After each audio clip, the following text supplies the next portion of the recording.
dia, everyone. Thank you for connecting to today's webinar. My name is Joe Amador. I am past president of the IAPG Houston, and today we will be discussing Argentina's régimen de incentivos para las grandes inversiones, also known as RIGI. This is a follow-up to last year's webinar where we discussed the recently enacted Ley de Bases. You will find the recording of that event in the IAPG Houston's website under the events pull-down menu. Let me begin with a quick overview of the IAPG Houston. We're a nonprofit organization that shares in the principles of our sister organization, the Buenos Aires-based Instituto Argentino del Petróleo y del Gas. We are led by a team of 20 directors. All of us are volunteers. We organize virtual events such as this webinar, also in-person conferences and networking opportunities. This evening, we will be holding our year-end cocktail at the Petroleum Club of Houston. For more details, please visit our website. The funds we raise from our very generous sponsors, who you see at the right, go towards our scholarship programs, which provide funding to Argentine professionals who are interested in pursuing graduate degrees in energy. We are proud to have about 30 scholars we have sponsored by way of our own Claudio Mansolillo program, as well as via our cooperation agreement with the Fulbright U.S. student program. Moving on to today's event, the Ley de Bases and the accompanying RIGI were enacted last year to provide incentives for large investments. It has been very successful in doing so, as you will hear shortly. We're pleased to have jointly assembled this webinar with Nico Sonicano Abogados, a leading full-service law firm based in Buenos Aires. Founded in 1976, it offers a team of 29 partners with over 150 lawyers to advise its clients on legal issues. Now allow me to introduce today's speakers. I introduced myself at the onset of today's event, but in case you arrived late, my name is Joe Amador. I'm an investment banker and past president of the IAPG Houston, and very pleased to be one of today's moderators. Mariana Guzian is a lawyer with a master's in finance. She's currently a partner at Nico Sonicano Abogados and is our co-moderator. She's the co-head of the Energy and Natural Resources practice area of her firm and has extensive experience in corporate law and mergers and acquisitions. She has also been involved in many of the most significant transactions in the energy sector and within the firm over the past decade, including the two RIGI projects we will be discussing in more depth today. Francisco Villamil is an industrial engineer with a master's in business administration. He is currently executive trading manager at publicly traded Vista Energy. The company is a pure play shale oil operator with strategic assets in Argentina and Mexico, fully focused on unlocking value from unconventional resources. Vista holds about 230,000 acres in the core of the Vaca Muerta.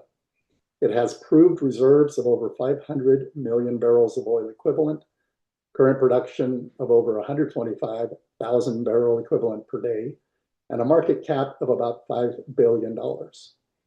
Francisco has built a strong career in business development and commercial roles at several local companies, including YPF, as well as international players such as Oxy, and has led operations in Argentina as country manager for the power solutions company Agreco.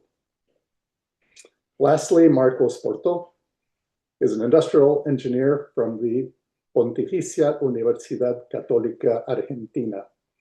He holds a fellowship from the Massachusetts Institute of Technology. He has over 25 years of experience across the entire energy value chain with leadership roles in upstream, downstream, and power generation. He currently serves as project manager at Southern Energy, a company established to develop Argentina's first LNG export project. Marcos played a key role in structuring the company and negotiating the agreements that shaped the project. Previously, Marco spent 15 years at Total Energies as an international executive, holding various leadership positions in LNG, natural gas, and electricity projects in Argentina, the United Kingdom, France, and Nigeria. So a very qualified team. Some logistics for today. We are recording this event, so please be cognizant of that. The recording will be available shortly. We will send you a link once the video has been uploaded. Each speaker will present for about 10 minutes. Then we will open the floor to your questions. You can submit your questions via the Q&A function at the bottom of your screen. The chat function has been disabled. Whatever you submit via the Q&A function will be viewed only by the panelists and the moderators, so you will be provided a degree of anonymity. The event has been scheduled for 1 hour. And note that the opinions expressed by today's presenters are their own and do not necessarily reflect those of their employers or the IAPG Houston. So let's begin with my co-moderator, Mariana, who will provide an overview of the RIGI. Adelante, Mariana. Thanks, Joe. Let me share my screen. Let me know if that works. Okay. I want to thank also the audience for joining us today and welcome.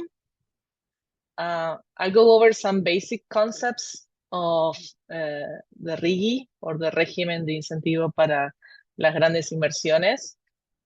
Those of you that participated in last year's webinar will be familiar with some of them.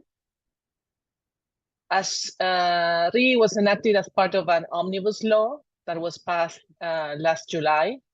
When we last spoke, we were eagerly awaiting for the regulatory decree, and the decree ended up being enacted at the end of August of last year.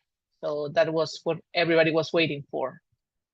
As you probably know, the RIGI applies to projects within specific sectors. You can see them on the slide, and those sectors include oil and gas, energy, and infrastructure, among others. I would say that probably the biggest and more important obligation under RIGI is that the minimum investment commitment that has to be complied. The number of the investment depends on the sector, starting at $200 million, reaching up to $600 million.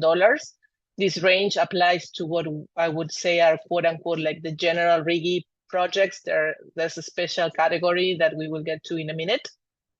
And the second biggest obligation is that of 40% of that minimum investment commitment has to be invested within the first 2 years of getting the RIGI approval. There's some flexibility on the 40% figure that we will touch upon in a minute. Speaking of RIGI approval, the 2-year window for submitting application closes in July of next year, with the possibility of a 1-year extension. So far, no official decision on a potential extension has been made. However, there are some news outlets that have started to report on this matter, commenting that it is highly likely that the term will be extended. So we'll have to wait and see a few months, but to see where we land on the extension. The special projects that I was mentioning before are the long-term strategic export projects. Those have a minimum ticket of $2 billion. However, the obligation is to deploy $400 million within the first 2 years. So as you can see, the minimum investment commitment here is reduced from 40 to 20%. To qualify under this category, these projects have to result in position in Argentina as a long-term supplier of global markets within a sector where it's not currently present. And this group of projects is of special interest today, as both Francisco and Marcos represent 2 of them. Just to briefly refresh your memory, the benefits of getting a RIGI approval range from tax break and exemptions to fiscal, regulatory, and FX stability, free availability of export proceeds, started on year 3 or 4, depending on the type of project, access to international arbitration, among others. Let's take a look at the projects that have already obtained these benefits. We've compiled the list of projects across all sectors that are under RIGI. As of today, there are 9 projects that have obtained approval, and there are between, I would say, 10 and 15 that are waiting approval. You'll see that the mining sector, I would say, has been the most active. If we take a look at the oil and gas sector, the two flagship projects are the ones that are sitting on this virtual table, so to speak. First came VEMOS, Vaca Muerta Oil Sur, the oil pipeline and export facilities, which got RIGI approval in March 2025. That approval was essential to move forward and obtain financing, which closed back in July of this year. Wasn't essential for closing of the structuring documents, and thank God for that. I think Frank will agree with me.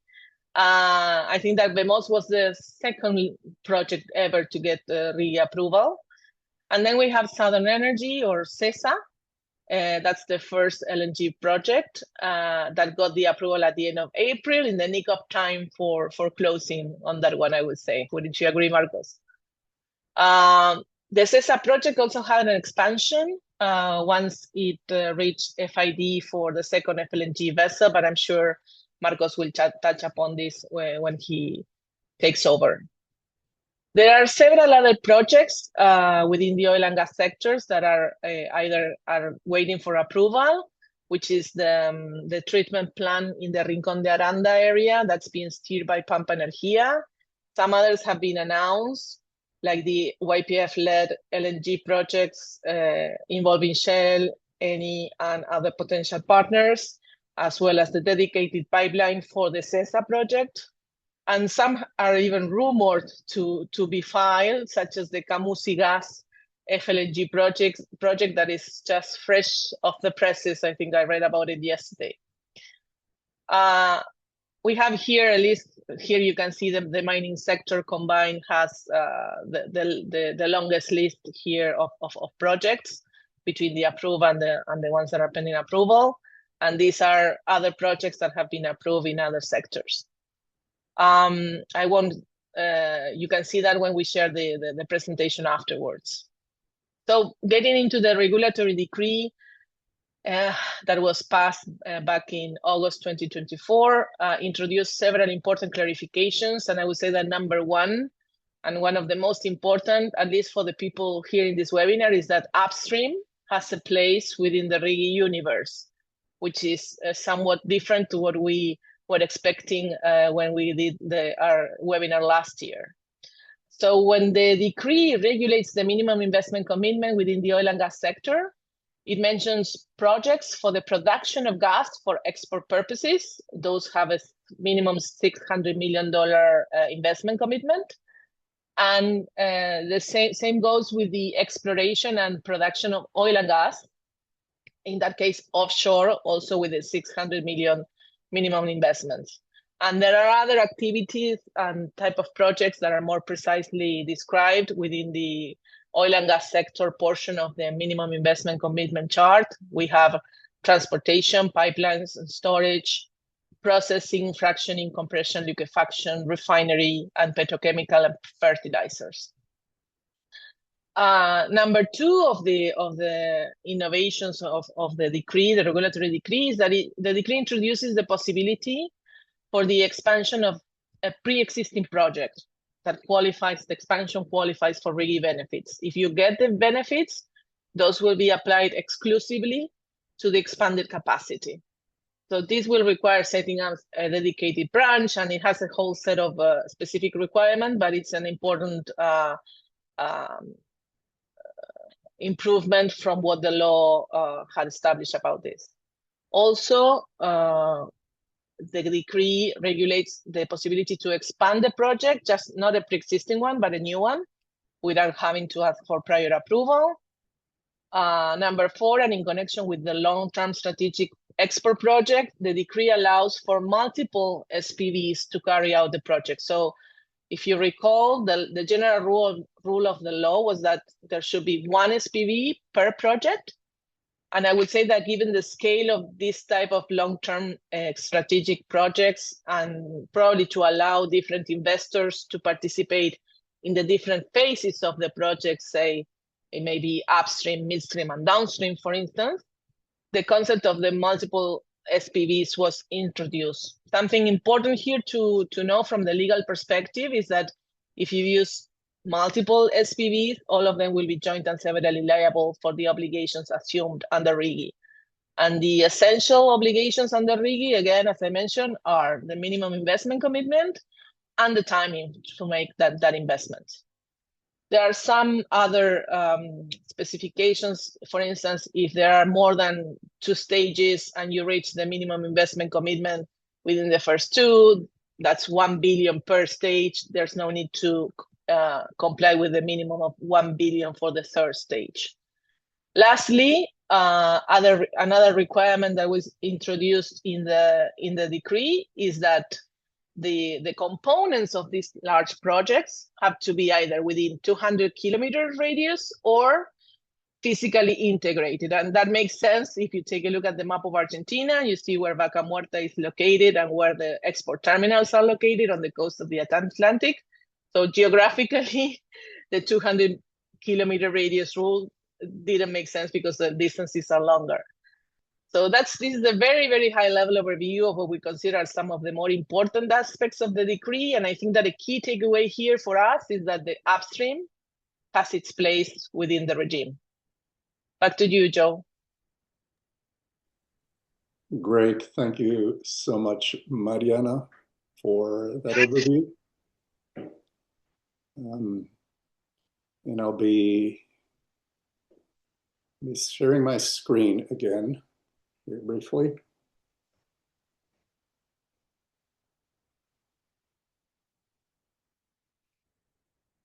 So our next panelists will be discussing 2 projects that are cornerstone to Vaca Muerta's continued development. These are the LNG export project run by Southern Energy and the Vaca Muerta Oil Sur oil pipeline.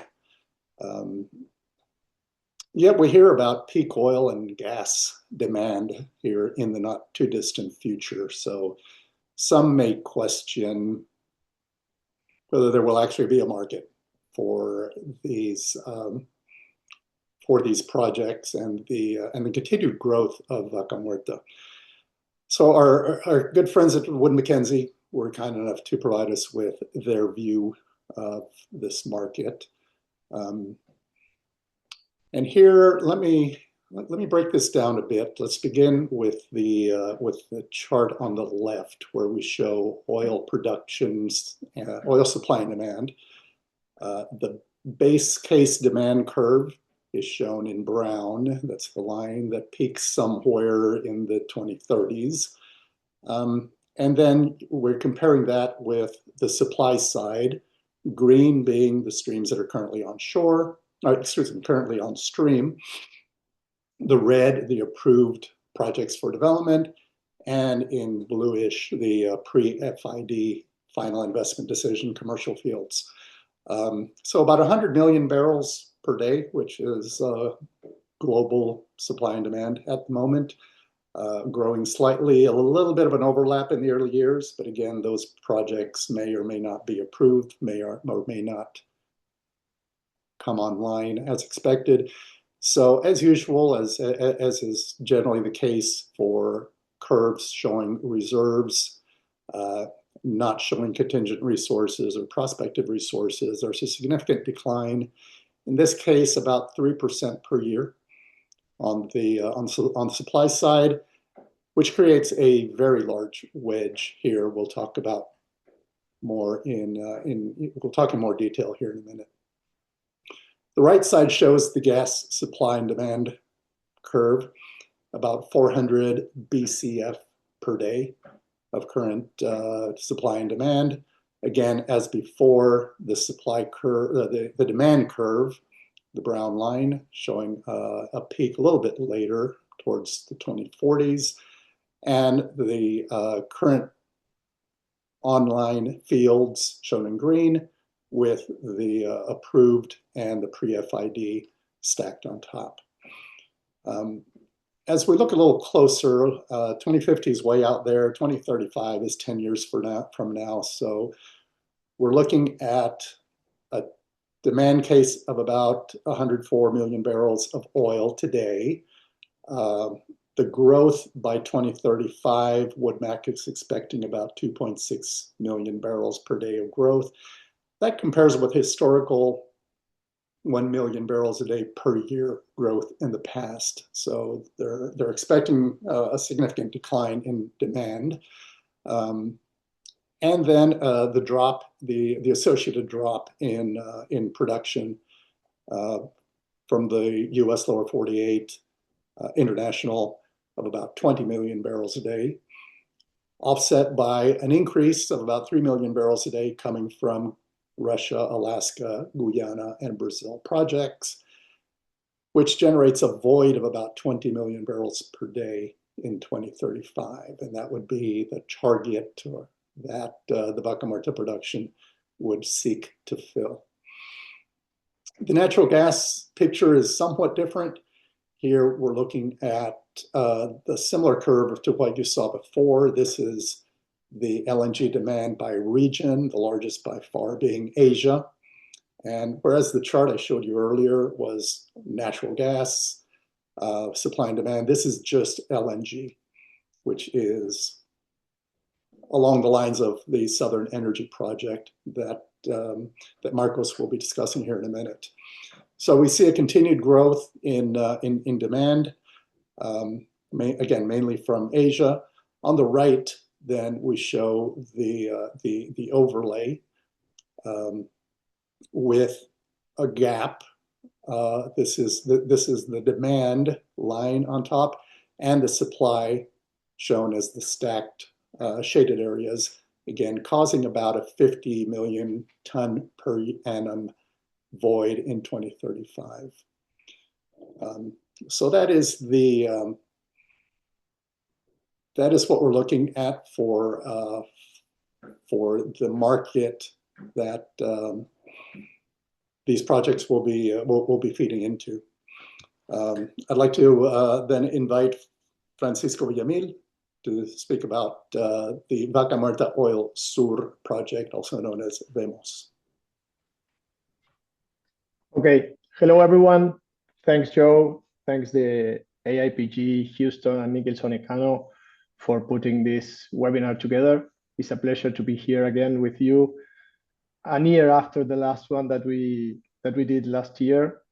And first of all, I would like to share some thoughts about the excitement on what's going on in Argentina. You know, it's a very interesting times for us, seeing the development on what's going on in Vaca Muerta and what we can achieve. So let me share with you some slides that I put together. We speak last year about the production in Argentina and how these have evolved in the last 10 years. So I'm not going to focus on what happened in the past. I want to focus on what happened a year before now and where are we targeting. There was a shift in the production of the country. In the past, Argentina was very dependent about the conventional production from Neuquén and Golfo de San Jorge. And nowadays, that had changed significantly. Actually, the production from Vaca Muerta and the shale of Medanito, it's around 550,000 barrels a day. So the growth that we get from the play is like 4 times on where we were on 2020. You know, so there's been a significant increase in production. What is going on is there's a steep decline in the conventional assets. That's because all the investments are moving forward towards the shale. The Golfo de San Jorge is struggling to keep their levels of production around 180,000 barrels a day, and the other basins of the country are not relevant for the actual production. So actually, Argentina is producing 850,000 barrels a day. That was last month's production, and it matches the peak of production of 1998. So we're about to see Argentina getting to its maximum production ever in the following months. Another interesting thing is to see how the producers have behaved in the last year since the announcement and putting together of the RIGI. There were lots of projects that were under development. And what producers saw with this regime is that it unlocked all the potential of the basin and the place where each producer was working. In our case, we've become a 125,000 barrels a day producer, moving up from in 2020, we were around 20. So we multiplied 5 times that. YPF has also increased its shale production. They spin off their conventional assets and focus on the development of Vaca Muerta. It's part of the 4x4 plan that they have. PAE has managed to grow its shale production. And the case of Chevron and Shell are the ones who grow as well their production.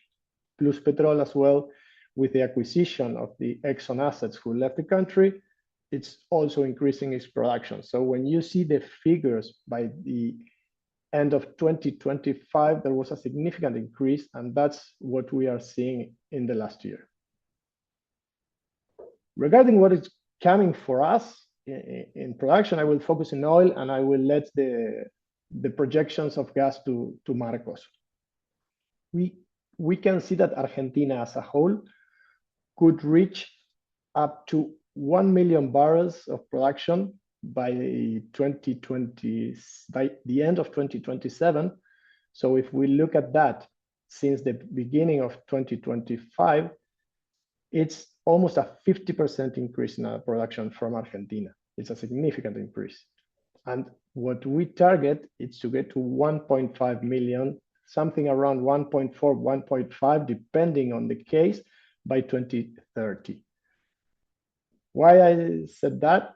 Because it's the investments that will be needed to achieve these levels of production are very significant. And we will be able to achieve this because the conditions in Argentina are getting better. You know, macroeconomic, it's starting to stabilize.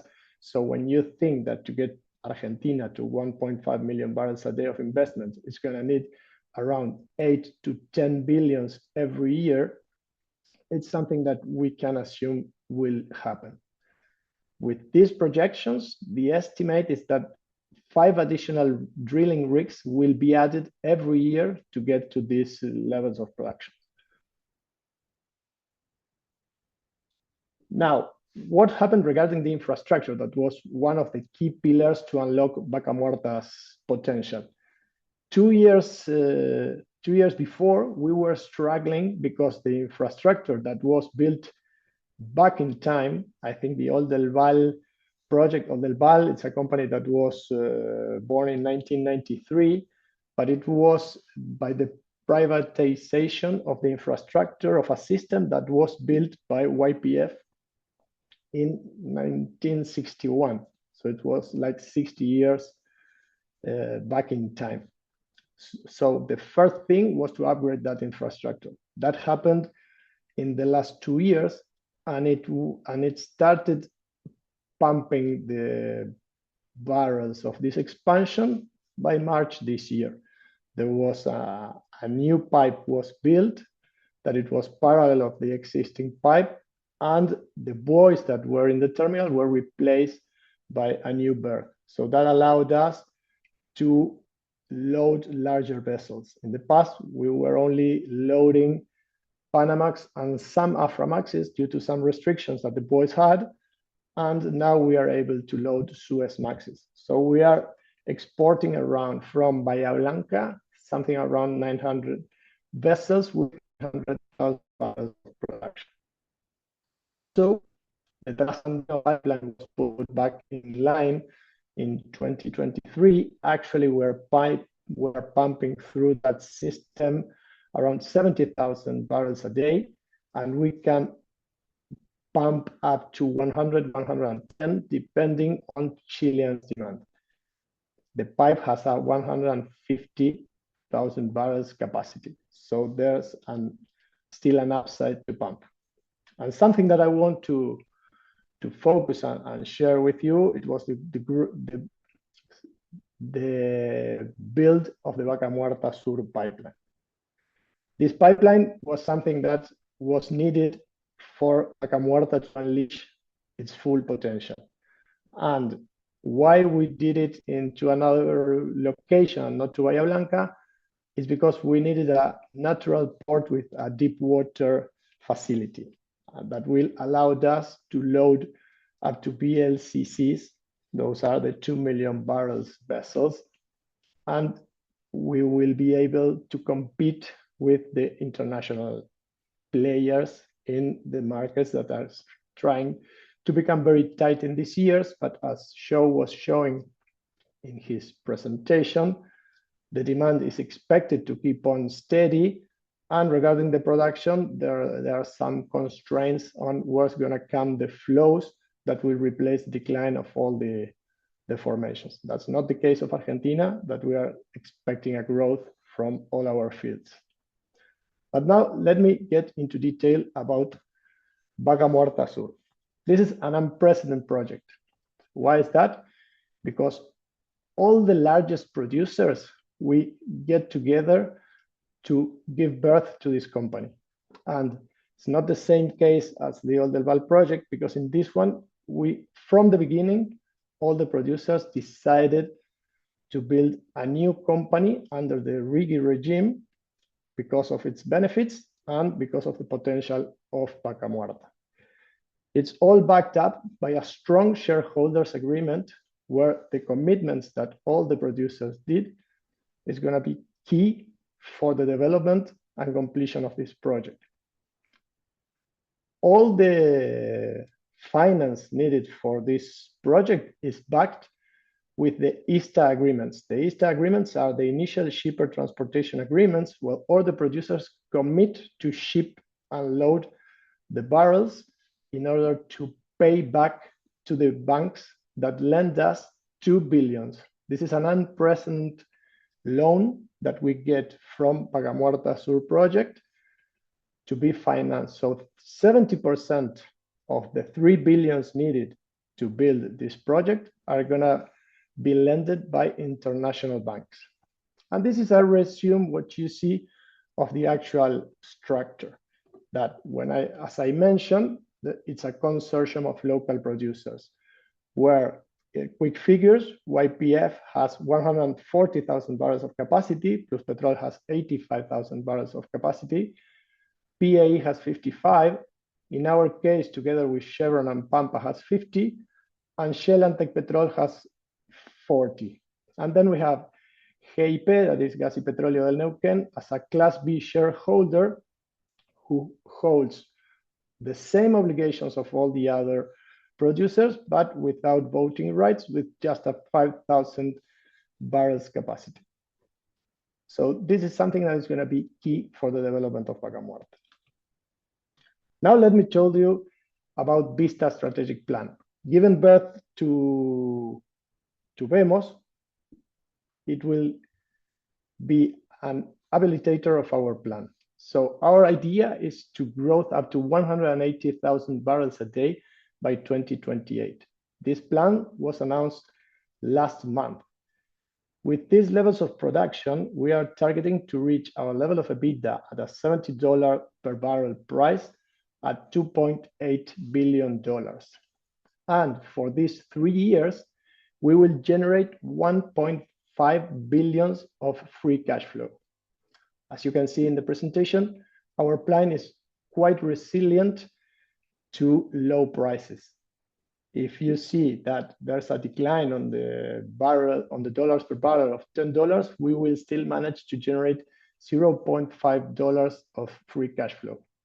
To get to this level of production, the level of activity is to drill at a pace of 80 to 90 wells per year and spend $1.5 billion every year.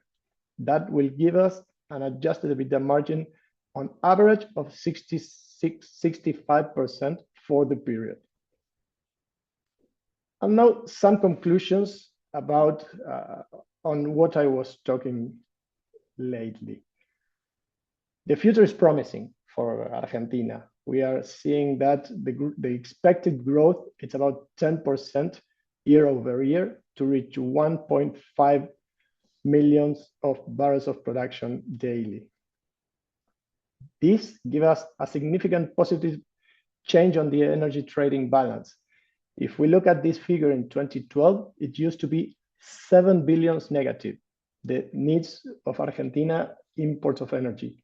Nowadays, it's about 7 billion positive. And by 2030, we expect this to be 30 billions of positive proceeds that will come from energy exports. So there's a significant change on the future. Why we will be able to achieve this is because we have the fourth largest reserve of shale oil of the world. So as well, there are going to be needed massive investments. We are seeing that there's going to be a need of around 15 billions every year, but we will be generating around 30. There are infrastructure projects under development, such as the VIMOS project that I explained to you in detail, the one that Cesar is going to Marcos talk to you about. There are lots of other projects regarding mining that Mariana mentioned some of them, and there are some complement projects such as treatments of NGLs that we are foreseeing that will arise. The access to foreign capital was key for us. In the case of VEMOS, we access a 2 billion international credit. There's a collaborative environment among peers. This is the first time that all the largest producers get together and could put together a company in order to get the development of Vaca Muerta. We have in Argentina a solid drilling and completion performance that this is competitive against the Permian. We are getting better productivity indexes. We still need to improve on the financing taxes. Our project, it's a leading case on what can be achieved from Vaca Muerta. We show that it's possible to have a profitable business in Argentina, such as our play, and the oil production from Argentina is proved to be reliable, affordable, and a low carbon source of energy. That gives us a competitive advantage in the long term. And with that, I leave the floor to Marcos.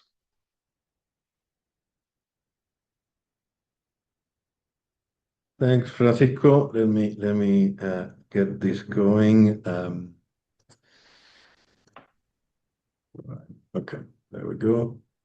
So first, thanks to the IPG Houston, Nicholson and Cano. Thanks, Joe and Mariana, for inviting us to present our project. Pretty fitting, as Mariana was saying, RIGI came just in time for FID of our project, and RIGI or RIGI, still heated debate out there how this should be pronounced, was an essential condition for our project. I'll talk a bit more about it later, but so first, let's see. Yeah, okay. I think following a bit on Francisco's presentation, I mean, we are also obviously very excited about what's going on in Argentina. Our project, I mean, it is really fantastic, and we're all very excited about what's going on. I think LNG obviously is a bit different from oil, but the essence is the same as the one Francisco was talking about. We have fantastic resources, very productive resources, very competitive resources. And for natural gas, the key was how we connect to demand. And regional demand for Argentina, demand that you can access via pipeline, is very limited, so provided very limited potential growth. And LNG was the key to connecting to the global markets, and therefore connecting to global demand.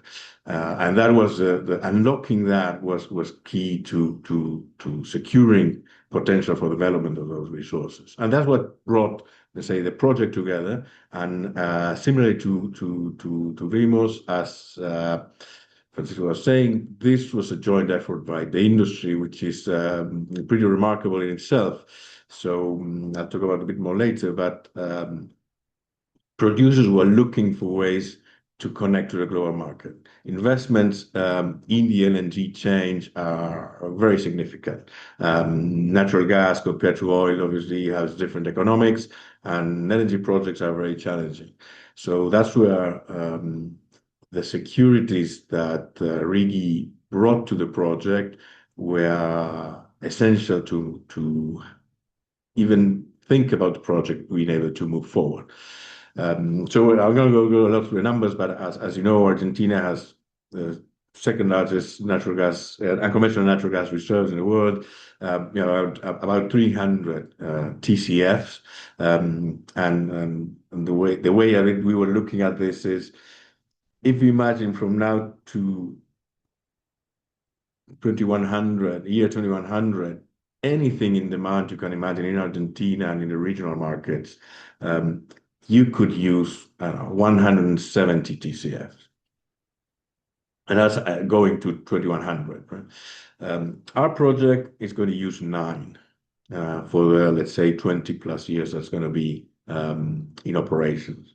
And let's say the remaining LNG projects that Argentina is looking into might use another 25. So you still would have 90 to 100 TCF that there's no way today that you can think of potential demand for those. As we know, the resources are very competitive, and the resources are there. So again, this project came to find a way to unlock that access to the global markets and allow Argentina to develop its resources. Now, going a bit into the project itself, as you know, this is a joint venture of 4 producers in Argentina, Pan American Energy, that led the project from inception together with Golar LNG, then YPF, Pampa Energía, and Harbor Energy. Gas producers are providing all gas for the project. Southern Energy was built as a vehicle. They'll buy the natural gas from those producers, will operate the FLNGs and the onshore facilities required to connect the FLNGs to the system, and carry out all marketing activities. We just recently, last week, signed our first head of agreement to sell 2 million tons of LNG to CEFE, which is a German large LNG player, one of the very most reputable players out there, and so very happy with the partner that we have found to start this project on the marketing side. The project is based on 2 FLNG vessels. This was the core of the beginning of the project, where Golar LNG had the Hilli Episeyo FLNG. At that time, so end 2023, only 6 FLNGs operating in the world. All of those tied up for long-term contracts, 20 years in their locations, except for the Hilli Episeyo that had a 6-year contract, 8-year contract in Cameroon. So Golar was looking for a new location for the vessel, and Argentina's producers, and in particular Pan American, were looking for a way to unlock the access to the LNG market. So this was the birth of the project. A unique opportunity, an FLNG vessel that was existing. This allowed the project to approach the structuring without heavy financial requirements, I would say. Still, we need to invest $640 million on local infrastructure to connect the FLNGs to the system, but nothing compared to, let's say, 6 to 10 billion that would be required to build those facilities if they were not available. So this is where, and then second FLNG is now under construction. It's another conversion that was decided by Golar as well in late 2024. It's today expected to be delivered from the yard at the end of 2027, and it's about, let's say, 2/3 on its conversion.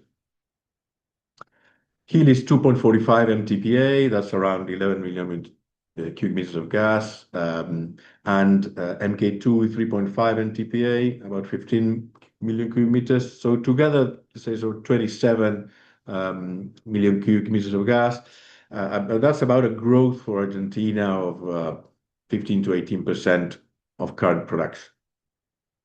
I was going back to Francisco left me to look at the future gas production.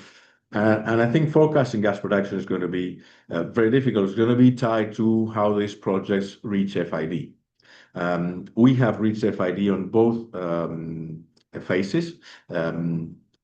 First one in May, as Mariana was saying, and the second one in August. Reaching FID for an LNG project in general is a very significant step. If you look at the market since it began, say 40 years ago until today, about half of the projects that were in development reached FID. The other half, and I could add to those, the one I was working for in Nigeria, never reached FID. And it's so it is a very complex business, a very complex to structure these projects. It requires significant local government support.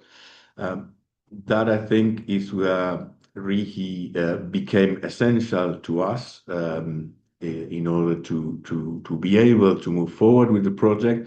And not only RIGI itself, but the whole Ley de Bases or Omnibus Law that came out at that time in July 2024, which included the modifications of the hydrocarbon law and the natural gas law to allow export permits to be secured on a stable, long-term and non-interruptible basis. That security is essential for an energy project. Without a very solid export permit, it's very difficult to structure the investments that need to come with the project, even if the economics make sense. And obviously for every LNG project, the economics are always pretty tight. But we are competing with the US. That's why we need every step of the chain of supply of this project and infrastructure of this project to be competitive.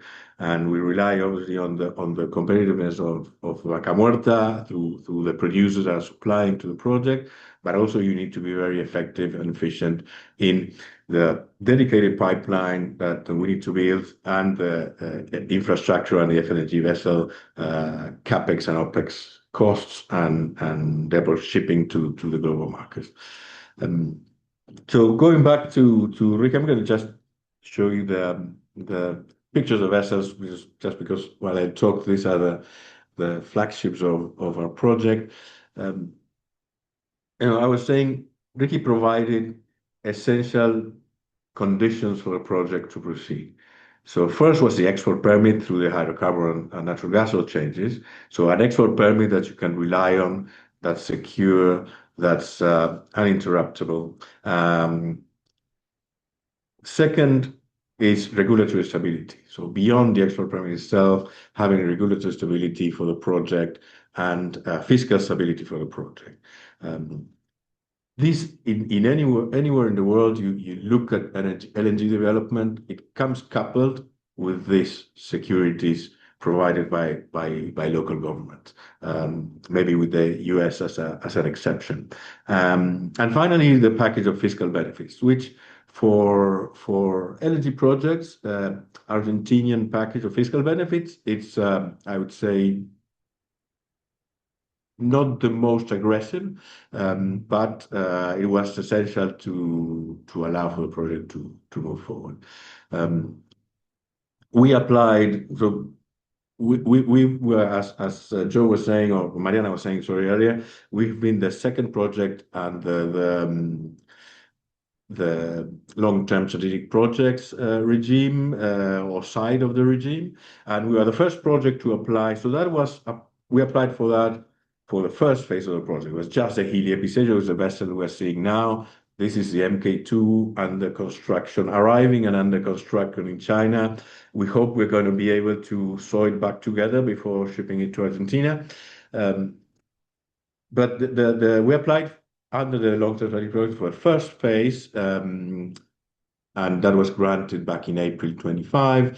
And then we used the expansion provisions of the RIGI regime to apply for the second phase, which is a pretty large expansion, as the expansion was larger than the original project, but that was the structure that was provided for under RIGI to be able to merge this project and expand it. And now we are working, as Mariana was saying, on our third RIGI application. So they're all independent RIGI applications, but the second one, an expansion of the first one. And we're now working on our third one, which is for the dedicated pipeline. That's 480-kilometer pipeline going from Neuquén, Tergen hub, to the Gulf of San Matias, to be able to just directly supply all the requirements of the project, and not connecting to the local infrastructure, which we will use at the beginning of the project during the first year, while the Hilli FPSO is operating on a standalone basis. What we found out of just to give you a bit of our experience on the process of application, I think it's a demanding process in terms of preparing and filing for the process, but the government has been always very supportive along the whole process on the three phases we have done. There is several exchanges, questions, providing additional information that the government requires, adjusting and clarifying information. But in general, we have found a very effective collaboration with government in the whole process. Finally, what does this project bring, to give you a flavor, to Argentina? So we are going to export about $2.5 billion per year. So for the first 8 years of the project, we're expecting to export about $20 billion of natural gas. Overall investment in the project, as regulated under RIGI, is going to be $15 billion, and that includes the chartering of the FLNG vessels. We're going to create about 1,900 direct and indirect jobs. I want to also add collaboration with the provincial government was also essential for our project. Rio Negro was the first provinces to adhere to RIGI, and the San Antonio Este municipality, one of the first to adhere as well. San Antonio is where we are going to be based, so our logistics base is going to be on San Antonio Este port. So obviously you have a lot of interaction with local government. We're required to have our environmental approvals. Those were the key permits that we required, and we get through the whole process for both phases of the project with the provincial government, through the public hearings, and all along the way, the government has proven very, very supportive and a great partner to move forward with the project. So I think with that, I think we can open Q&A, and I can give you any replies to any questions you have on the project over there. Well, great. Thank you both, Francisco, Marcos, for a great presentation. Hopefully, the audience has taken away the benefits that RIGI has brought to Argentina, initially by way of a significant increase in foreign direct investment, and over the medium and longer term with the entry of hard currency, which for many years was a significant problem for the country. So let's open the floor for questions. Again, we've had several come in by way of the Q&A, the Q&A function. Mariana, what question would you like to pose from the ones we have? Okay, maybe one addressed to either Marcos or Francisco. It's what percentage of work has been executed by local suppliers or is projected to be executed by local suppliers? Do you have any idea? I can try that first, Francisco. On the current phase, we're basically constructing the local infrastructure to interconnect the vessels. Right? That's basically a 20-kilometer onshore pipeline, a compressor station, and two spokes of about 5 kilometers of offshore pipeline. Of that whole package of infrastructure, we expect about 40% to be by local suppliers. So local supply, I would say, but yeah. Yes, correct.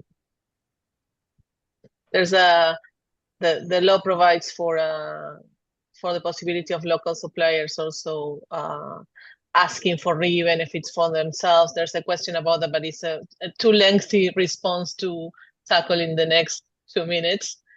But I wanted to at least touch on that question on the Q&A, saying that there is in fact a provision in the law for suppliers to adhere to RIGI, to request RIGI benefits, correct? Yeah, I just could just say to that we have obviously looked into that as some of our suppliers have looked into that, and we are in some discussions to apply it. Obviously, it has well, as you say, it's a pretty detailed regulation that has a lot of requirements. So we are looking into how we can use that. Yeah. Joe? Maybe a quick question to Francisco. What new opportunities do you foresee for Vaca Muerta's crude oil production, given the new Vaca Muerta Sur pipeline?